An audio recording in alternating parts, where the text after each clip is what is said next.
The Alfa Romeo 4C is the car that marks Alfa's true return to America. I mean, they left America and then they sort of came back with the 8C, which doesn't really count because it's such a limited, crazy high-priced car. Yep. This here was something you could actually go to a dealership and buy, and it was really exciting. I remember when it first launched, I'm like, oh my God, Alfa's bringing a half-priced baby Ferrari because it looks like a baby Ferrari. It's Italian, and everything about it seemed to be set up perfectly to make this just awesome, awesome driving vehicle. Yeah, I mean, this car, just about more than any other car on the market, really exemplifies the adage, less is more, yes. Right? So Alfa Romeo, let's start with the carbon fiber tub. That thing is pretty unique at a car at this price. Yeah, I mean, I think it's the cheapest vehicle you get a full carbon tub. Yep. Because the next up, I mean, the i3, which it's not a competitor, then you go up to like an i8 or McLaren, or you're up all the way to like hypercars at that point. Yeah. So again, sub $100,000 full carbon tub weight savings. Exactly, and you pair that with a mid-engine 1.7 liter turbocharged 4-cylinder engine making 237 horsepower, 258 pound-feet of torque, which is plenty of power considering that this car in America weighs just around 2,500 pounds. Yeah, Alfa had boasted it was going to be 2,100 pound curb weight. I'm like, holy crap, that's half the weight of an M5. But in America, you get added like airbags and some other standard stuff, air conditioning, a lot of stuff that they had to add in that brings the weight up. Still very, very lightweight. It's a nimble vehicle. I mean, less is more, no power steering. It's awesome. It's such a linear feel. And going back a little bit to the carbon tub, you can see all the exposed carbon everywhere too, which I love, like on the headlights, on the A-pillar, and when you open the door, you can see it on the inside. It's again, minimalistic, just to the necessities for how to be a great driving vehicle. Yeah, I mean, you could really tell Alfa really wanted to re-enter the market with something that would make a splash, right? So this has all the things you need for a great sports car: lightweight, a quick 6-speed dual-clutch transmission, responsive steering. 0 to 60 was supposed to be claimed at 4.5 seconds. What Alfa quotes, I believe, it might be a bit faster than that. Rear-wheel drive only, none of that all-wheel drive added weight. And also, a sports car has to look good. I mean, and this thing looks great. It looks like a baby Ferrari. Gorgeous. And I've only ever seen this in red, but I love this metallic white color. It's got a lot of depth to the paint, and it really contrasts with all the carbon fiber throughout the body and the black wheels as well. I think it looks gorgeous. As you notice too, this is a convertible. It's a Spider. That is the cloth top that you can fold up and put, I don't know where you're going to put it, because there's not much storage space in the vehicle. You can also get a $3,500 carbon fiber hardtop, which you take off the car, and then there's nowhere to put it in the car, so you leave it in your garage, and if it rains, you're like, well, crap. But again, this is all about how Alfa is not making any compromises. They are all just about it being the best driving car. We don't care about a complex folding hardtop mechanism. No. It's about lightweight and being a great driving car. Correct. Yes. All right, let's check out the interior. Yep. From an interior standpoint, this Alfa Romeo 4C Spider continues the less is more philosophy that we talked about on the outside.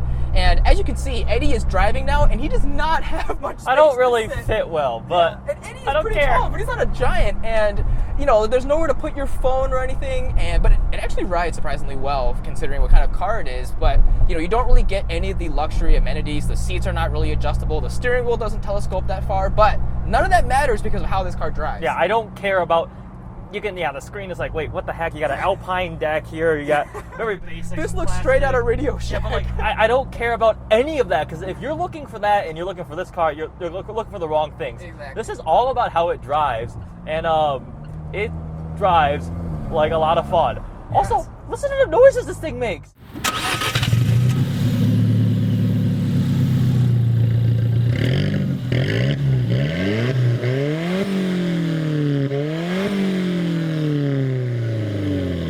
It has a 6-speed dual clutch, which is remotely, sort of, by tangent, kind of related to the one in a Dodge Dart, actually. Yep. But they've changed it up, so it's not like that. It behaves as you would expect a dual clutch to behave.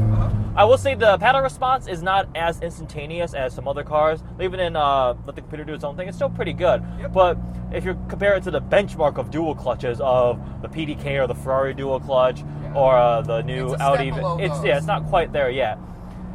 But the way this thing drives is so special. I think the only car I've been in that's comparable, actually a couple. Yeah. Lotus Elise, that type of thing. Yes. This is still a step above though. Lotus was even more basic. I mean, I didn't even have carpets in them. The Boxster is also a nimble little car, but that takes up, it's a bigger, more luxurious, more comfort. Yep. This reminds me of, when I remember I said budget Ferrari, it's not quite like a 458 or a 430 because those have some. This is like a Scuderia. It's like stripped out race car feel. It's a visceral, pure driving experience. Yeah, you can hear. I mean, there's noise. Like it's not quiet or it's loud. You can hear wind and tire noise and road noise and pebbles hitting the car. You hear the engine. It's a very go-kart feeling. It's like a. It reminds me of the Mazda Miata, how fun it is and how it puts a big smile on your face, even though you're not doing a bajillion miles an hour. A supercar is exhilarating because it's just so absurd performance-wise. Right. This is exhilarating because it just reconnects you to what it feels like driving. Yes. I don't think I've driven a car without power steering in a long time. And it just, the weight when you're in a parking lot trying to move, you're like, holy crap. No fun. But the payoff is, when you're driving, it's so nimble and direct. It's like literally going back 20 years in terms of steering feel. It's awesome, especially coming out of a car like the RS7 or even the Giulia that we drove today or the Stelvio. I mean, those have great steering systems, but none of them can compare to how this steering system feels. So yes, you can complain about the interior not being refined. It has literally, like, I don't know if that even qualifies as a cup holder because it's so shallow. Like you can only put like one of those skinny Red Bulls in there.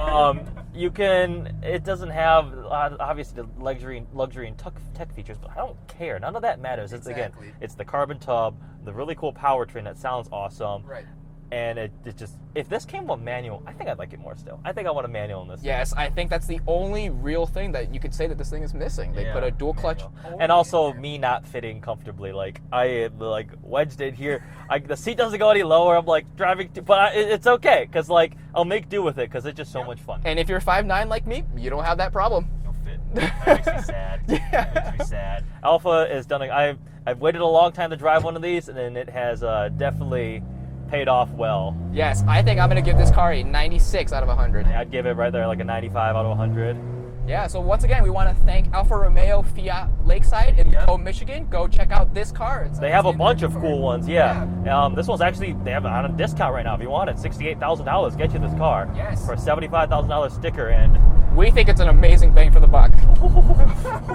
It's such a, oh my god, yeah, it feels great. Yes. Good job, Alpha. You did well. Now make a bigger one that I can fit in comfortably. That is still just as awesome. Yes. Well, what a way to make a return to the States, though, for Alfa Romeo.